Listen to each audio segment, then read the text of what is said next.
I know Matt de la Peña as an American writer who specializes in writing young adult novels.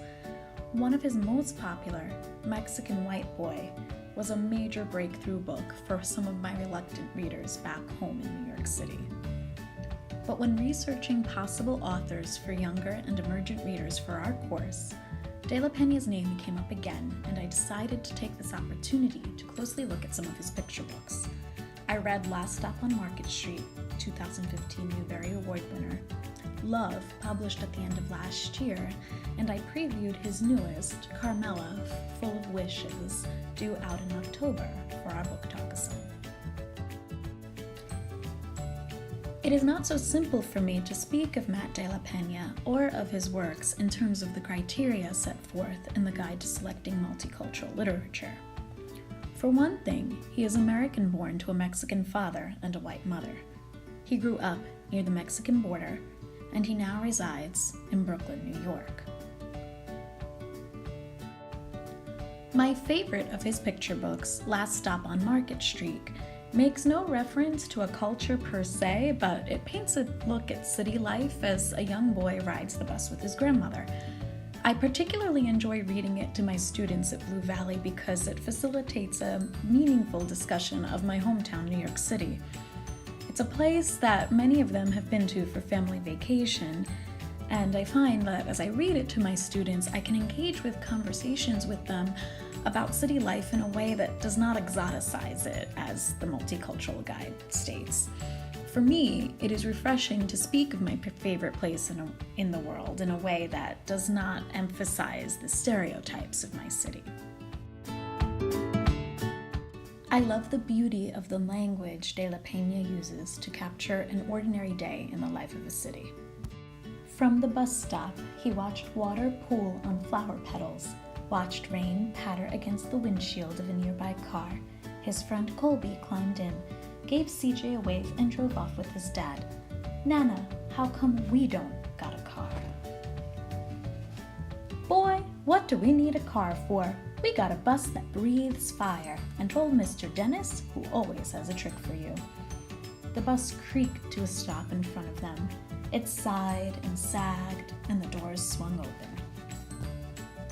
I also love how the illustrations capture a variety of types of people who live in the city or work in the city, across ages, races, and cultures. It seems to me that de la Peña does not seek to romanticize, to criticize, or to preach, but to describe. Similarly, the book Love also does not make a specific reference to a culture per se, but poetically tells the story of love. De la Peña describes what love looks like, smells like, feels like, and he does so with language that I find is equally as beautiful. The book begins, "In the beginning there is light, and two wide-eyed figures standing near the foot of your bed, and the sound of their voices is love." Later on it reads, "Love too is the smell of crashing waves, and a train whistling blindly in the distance, and each night the sky above your trailer turns the color of love."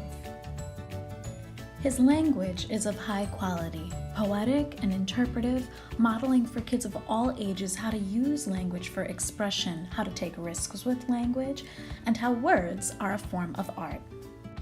Speaking of art, A Guide to Selecting Multicultural Literature points out the importance of illustrations, that they seek to portray people accurately and not as caricatures.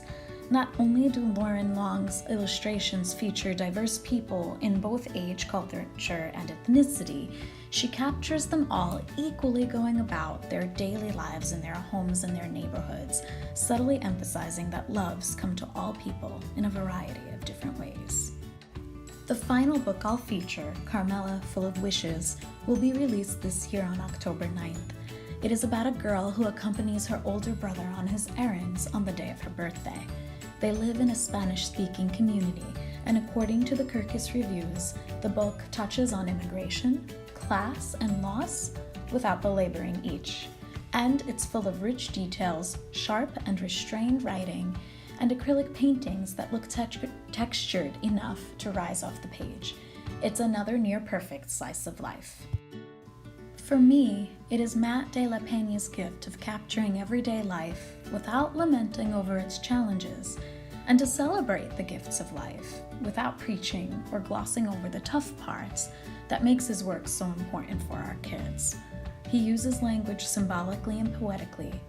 He refuses to speak down to young audiences, and this makes his work worthy of study within any classroom of language arts. Across all texts, he demonstrates a commitment to including all types of people in his stories, both through words and in illustration.